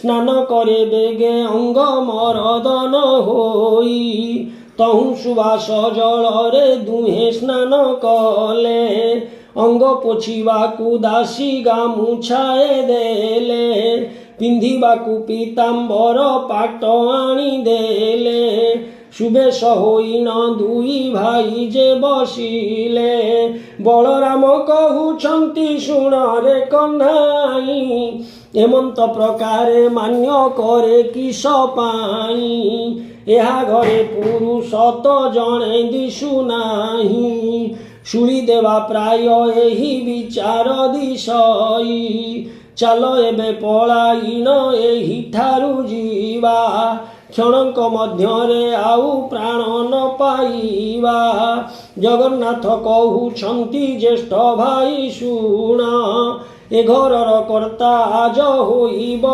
ଆପଣ ବଳରାମ କହୁଛନ୍ତି ଶୁଣରେ କହ୍ନାଇ ଏମନ୍ତ କହିବା ତୋର ଉଚିତ ନୁହଁ ଗୃହ ପରିଷ୍କାର ଦେବୀ ସ୍ୱହସ୍ତରେ କଲେ ଗନ୍ଧ ଚନ୍ଦନ ଯେ ମାଏ ଛଟା ପକାଇଲେ ସୁବର୍ଣ୍ଣର ଥାଳି ସୁବର୍ଣ୍ଣର ଗିନା ଝରି ହାତ ଧୁଆ ପାଦ ଧୁଆ ସୁସଜ୍ଜିତ କରି ମଣୋହି କରିବା ବିଧି ଯେମନ୍ତେ ଭିଆଣ ସୁବର୍ଣ୍ଣର ପୀଠ ତହିଁ କଲେ କ ନିର୍ମାଣ ମହାଲକ୍ଷ୍ମୀ କହୁଛନ୍ତି ଦାସୀ ମୁଖ ଚାହିଁ ବେଗ କରି ପ୍ରଭୁଙ୍କୁ ଲଘେନିଆ ସଜାଇ ଏହା ଶୁଣି ଦାସୀ ମାନେ ବେଗେ ଚଳିଗଲେ ବ୍ରାହ୍ମଣଙ୍କ ପାଶେ ଯାଇ ପ୍ରବେଶ ହୋଇଲେ ବିନୟରେ କହୁଛନ୍ତି ବ୍ରହ୍ମାଣ୍ଡ ଗୋସାଇଁ ଭୋଜନ କରିବ ଚାଲ ସ୍ଥାନ ଅଛି ହୋଇ ବଳରାମ କହୁଛନ୍ତି ଶୁଣରେ କହ୍ନାଇ ନାରୀଏ ଜଣେ ପୁରୁଷ କେହି ଏଥି ନାହିଁ ଭିତରକୁ ଯିବା ଆମ୍ଭ ଉଚିତ ନୁହଁ ପତ୍ର 2 ଖଣ୍ଡ ତୁମ୍ଭେ ଆଣ ବେଗେ ଯାଇ ଜଗନ୍ନାଥ କହୁଛନ୍ତି ଶୁଣ ଭାଇ ତୁମ୍ଭେ ଏ ଘରର କର୍ତ୍ତା ଆଜ ହୋଇବା ଯେ ଆମ୍ଭେ କିମ୍ପା ତୁମ୍ଭେ ଭୟ କରୁଅଛ ଜ୍ୟେଷ୍ଠ ଭାଇ ଦାତା ଦେଉଅଛି ଆମ୍ଭେ ଛାଡ଼ିବା କିମ୍ପାଇଁ ଭୟେ ବଳରାମ ସେଠା ବରୁ ନ ଉଠନ୍ତି ହାତ ଧରି ଘେନି ଗଲେ କମଳାଙ୍କ ପତି ଠାବ ସଞ୍ଚାରେ ଯେ ବଳରାମ ନ ବସନ୍ତି ହସ୍ତ ଧରି ବସାଇଲେ ଦେବ ଶ୍ରୀପତି କମଳିନୀ କହୁଛନ୍ତି ଶୁଣେନି ବ୍ରାହ୍ମଣୀ ଦେଢ଼ଶୁର ମୋର ଯେ ଅଟନ୍ତି ହଳ ପାଣି ତାହାଙ୍କୁ କେମନ୍ତେ ଅର୍ଣ୍ଣ ମୁହିଁ ଦେବି ନେଇ ଭିତରେ ଥାଇଣ ମୁଁ ଯେ ଦେବଇଁ ବଢ଼ାଇ ସାନ ବୋଲି କିଏ ଆଗ ପଚାରି ବୁଝାଇ ବଡ଼ଠାରେ ଆଗ ଅର୍ଣ୍ଣ ପରଶିବୁ ନେଇ ଅର୍ଣ୍ଣ ଥାଳି ଘେନି ବେଗେ ବ୍ରାହ୍ମଣୀ ଅଇଲା ବଡ଼ ସାନ କେଉଁ ପଣ୍ଡା ବୋଲି ପଚାରିଲା ବଳରାମ ବୋଲୁଛନ୍ତି ହୋଇଲୁ କି କାଣି ବଡ଼ ସାନ କିଏ ତୋତେ ନଦୀ ସଇ ପୁଣି ଆମ୍ଭେ ବଡ଼ ବୋଲି ନ ଯେ ବଳରାମ କହି ବ୍ରାହ୍ମଣୀ ବୋଇଲେ କୋପ କଲ କି ଗୋସାଇଁ ପ୍ରଥମ ଥାଳିର ଅର୍ଣ୍ଣ ବଳରାମେ ଦେଲା ଭିତରକୁ ଯାଇ ଅର୍ଣ୍ଣ ଆଣିବାକୁ ଗଲା ଆଉ ଏକ ଥାଳି ଅର୍ଣ୍ଣ ଆଣିଲା ବେଳାକୁ ଚାରି ଗ୍ରାସରେ ଖାଇଲେ ବଳରାମ ତାକୁ ଅର୍ଣ୍ଣ ଥାଳି ଘେନି କରି ବ୍ରାହ୍ମଣ ଅଇଲା ଏ ପଣ୍ଡାର ଅର୍ଣ୍ଣ ଯାକ କିଏ ଘେନି ଗଲା ବଳରାମ ବୋଇଲେ କ୍ଷୁଧାର୍ତ ହୋଇଥିଲୁ ଆଗ କରି ଚାରି ଗ୍ରାସ ବେଗେ ଖାଇଦେଲୁ ହସିଲା ବ୍ରାହ୍ମଣୀ ଦୁଇ ଭାଇଙ୍କୁ ଅନାଇ କୁଟୁମ୍ବ ମାରିବା ପ୍ରାୟ ଦିଶୁଛ ଗୋସାଇଁ ପୁତ୍ର ଭାରି ଯାକି ତୁମ୍ଭ ଦୁହିଁଙ୍କର ନାହିଁ ପେଟ ଲାଗି ବୁଲୁ ଅଛ ଦେଶ ଦେଶ ହୋଇ ସହସ୍ର କାନ୍ଦି କଦଳୀ ରଖିଦେଲେ ନେଇ 60 ନଉତି ପଣା ବେଗେ ଦେଲେ ଥୋଇ ଯେଉଁପରି ପ୍ରଭୁଙ୍କର ମନକୁ ରୁଚଇ ସେହିପରି କମଳିନୀ ଦିଅନ୍ତି ପଠାଇ ଭୋଜନ ଶେଷକୁ ଯେ ବୋଲନ୍ତି ବଳରାମ ଲକ୍ଷ୍ମୀଙ୍କ ରାନ୍ଧଣା ପରି ଲାଗୁଛି ଉତ୍ତମ ଜଗନ୍ନାଥ କହୁଛନ୍ତି ବଳରାମ ଭାଇ ଲକ୍ଷ୍ମୀ ପରି ଭାର୍ଯ୍ୟାକୁ ପାଇବା ଆଉ କାହିଁ ଲକ୍ଷ୍ମୀଙ୍କୁ ଭର୍ସନା କରିଦେଲେ ଘଉଡ଼ାଇ ବାହାରି ଗଲେ ସେ ତାଙ୍କ ଇଚ୍ଛା ହେଲା ନାହିଁ ଏମନ୍ତ ସମୟେ ପୋଡ଼ ପିଠା ଦେଲେ ନେଇ ଜଗନ୍ନାଥ କହୁଛନ୍ତି ବଳରାମ ଭାଇ ମୋର ମନ କଥାକୁ ଯେ ଲକ୍ଷ୍ମୀ ଜାଣିଥାଇ ଭୋଜନ ଶେଷକୁ ପୋଡ଼ ପିଠାଏ ଦିଅଇ ଭୋଜନ ସାରିଣ ପ୍ରଭୁ ଆଚମନ କଲେ କର୍ପୂର ତାମ୍ବୁଳ ଦୁଇ ଭାଇ ଯେ ଭୁଞ୍ଜିଲେ ବାହାର ମେଲାରେ ପ୍ରଭୁ ବିଜେ କଲେ ଯାଇ ଗାବାକ୍ଷ ଦ୍ୱାରରେ ଲକ୍ଷ୍ମୀ ଅଛନ୍ତି ଅନାଇ ପଚାର ପଚାର ଦାସୀ ପଚାରି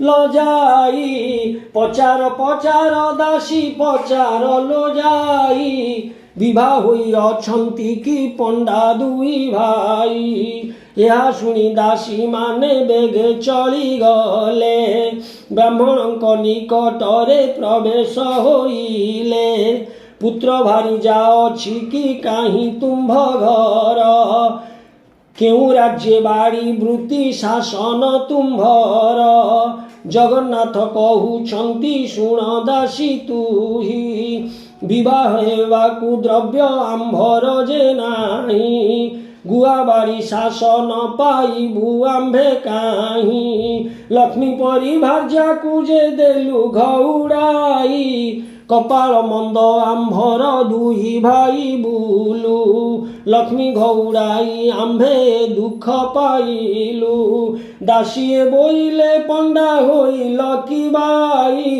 ନାରୀ କି ଛାଡ଼ି ପୁରୁଷ ଦରିଦ୍ର କି ହୋଇ ଗୋବିନ୍ଦ ବୋଲନ୍ତି ଆମ୍ଭେ କହୁଅଛୁ ଶୁଣ କେଉଁ ନାରୀ ଥିଲେ ହୁଏ ଐଶ୍ୱର୍ଯ୍ୟବର୍ଦ୍ଧନ କେଉଁ ନାରୀ ଥିଲେ ବଂଶ ନିପାତ ହୁଅଇ କେଉଁ ନାରୀ ଥିଲେ ବାସ ପେଜନ ମିଳଇ କେଉଁ ନାରୀ ଥିଲେ ସୁନାବ କେଉଁ ନାରୀ ଥିଲେ ସୁନା ବଳାମ ପାଇ, କେଉଁ ନାରୀ ଅଲକ୍ଷଣୀ ଗୃହକୁ ଭାଙ୍ଗଇ, ତୁମ୍ଭ ସାନ୍ତାଣୀଙ୍କୁ ଗୋ ପଚାରତ ଯାଇ, ଦାସୀ କହେ ବାତୁଳ କି ହୋଇଲ ଗୋସାଇଁ, କ୍ଷୁଧା ଲାଗୁଥିଲା ଏବେ ଭାତ ଯେ ଖାଇଲ, ଆମ୍ଭ ସାନ୍ତାଣୀଙ୍କୁ ଯେ ପଚରା ବୋଇଲ, ବଳରାମ ବୋଇଲେ ମୋର ପିଲା ଭାଇ, ତୁମ୍ଭ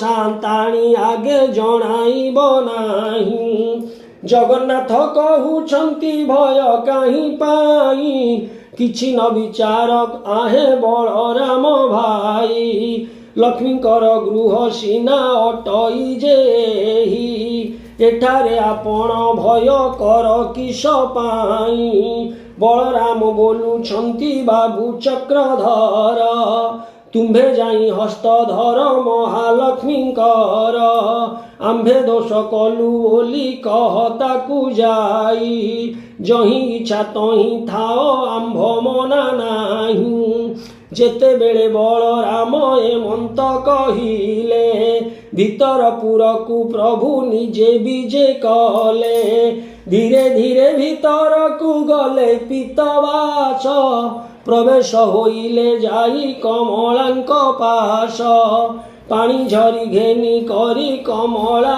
ଅଇଲେ, ଦରହାସେ ପ୍ରଭୁଙ୍କର ମୁଖକୁ ଚାହିଁଲେ, ଅତି ଯତନରେ ଦେଲେ ପାଦ ପଦ୍ମ ଧୋଇ, ଠୋପାଏ ପାଦ ଉଦକ ମସ୍ତକେ ଲଗାଇ, କିଛି ପାଦ ଉଦକ ଲକ୍ଷ୍ମୀ ଗର୍ଭକୁ ଖେପିଲେ, ପଞ୍ଚବର୍ଣ୍ଣେ ପୁଷ୍ପେ ପାଦ ପଦ୍ମ ପୂଜା କଲେ, ମହାଲକ୍ଷ୍ମୀ କହୁଛନ୍ତି ପ୍ରଭୁଙ୍କୁ ଅନାଇ, ଚଣ୍ଡାଳୁଣୀ ବୋଲି ମତେ ଦେଲ ଘଉଡ଼ାଇ, ଚଣ୍ଡାଳୁଣୀ ଘରେ ଏବେ ଭୁଞ୍ଜିଲ ଗୋସାଇଁ, ଚଣ୍ଡାଳ ବିଟାଳ ହେଲ ଦୁଇ ଗୋଟି ଭାଇ, ଧିକ୍ ତୁମ ବଡ଼ପଣ ଧିକ୍ ତୁମ କଥା, ପଡ଼ୁ ତୁମ୍ଭର ପ୍ରତିଜ୍ଞା ଧିକ୍ ତୁମ ଭ୍ରାତା, ମହାଲକ୍ଷ୍ମୀ ଏ ପ୍ରକାରେ ବହୁ ଧିକାରିଲେ, କାଳିୟ ଗଞ୍ଜନ ଶୁଣି କିଛି ନ କହିଲେ,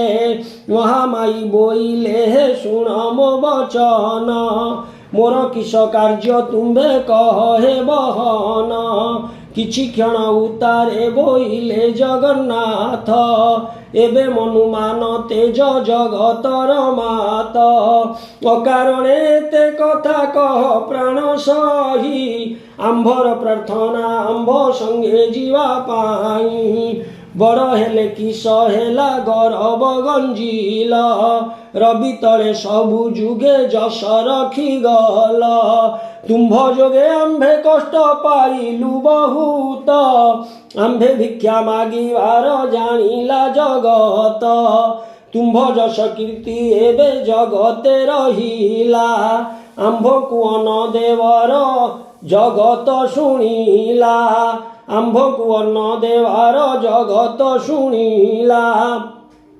ଗୁରୁବାର ଦିନ ଯେ ପୁରାଣ ଶୁଣିବ, ଜନ୍ମ ଜନ୍ମାନ୍ତର ପାପ ତାର କ୍ଷୟ ଯିବ, ଲକ୍ଷ୍ମୀ ପୂଜା ଦିନ ଏହା ଯେ ନାରୀ ଗାଇବ, ଇହ ଜନ୍ମେ ପତିବ୍ରତା ବୈକୁଣ୍ଠକୁ ଯିବ, ଯଦ୍ୟପି କେହି ନାରୀକୁ ମୁଖେ ବୁଝାଇବ, ତାହାର ସୁକୃତ ଆଉ କେ କହିପାରିବ, ଏତେ କହି ଗୋବିନ୍ଦ ଧଇଲେ ଲକ୍ଷ୍ମୀ ହସ୍ତ, ଜଗତ ମାତ ବୋଇଲେ କର ତୁମ୍ଭେ ସତ୍ୟ, ଚଣ୍ଡାଳୁ ବ୍ରାହ୍ମଣ ଯାଏ ଖୁଆ ଖୋଇ ହେବେ, ସମସ୍ତେ ଖାଇନ ହସ୍ତ ଜଳେ ନ ଧୋଇବେ, ହାଡ଼ିର ହସ୍ତୁ ବ୍ରାହ୍ମଣ ଛଡ଼ାଇ ଖାଇବେ, ବ୍ରାହ୍ମଣେ ଖାଇ ହସ୍ତକୁ ମୁଣ୍ଡରେ ପୋଛିବେ, ଅନ୍ନ ଖାଇ ସର୍ବେ ମୁଣ୍ଡେ ପୋଛୁଥିବେ ହସ୍ତ, ତେବେ ତୁମ୍ଭ ଦେଉଳକୁ ଯିବି ଜଗନ୍ନାଥ,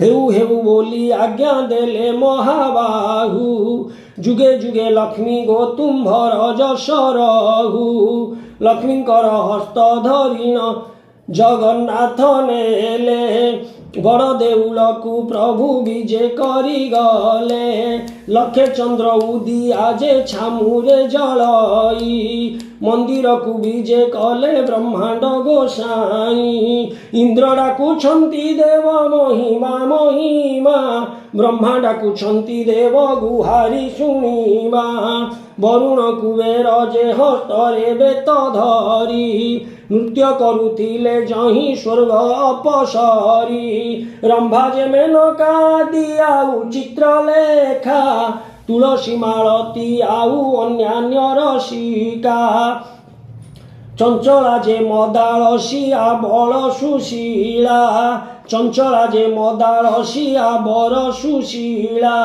नृत्य आरंभती तुष्ट होई से अबला बलराम कहउछंती शुण रे कन्हाई घर को घरणी सीना सुंदर दिशई जेतेबेले दांडे जाउथिलु दुई भाई चोर खंट बोली देउ दिले घउड़ाई आहुरी कथाए शुण जगन्नाथ भाई लक्ष्मी एते बड़ बोली एबे जानिलई लक्ष्मी देवी विजे कले तांको देउलकु दुई भाई विजे कले बड़ देउलकु दासी परिवार आदि करी जेते थिले लक्ष्मी आसिलारु से समस्त जे आइले लक्ष्मी को पाइण देव गोविंद आनंद संसार रे सेही मते कले कमुकुंद शुणिले नारद एही पुरातन आख्या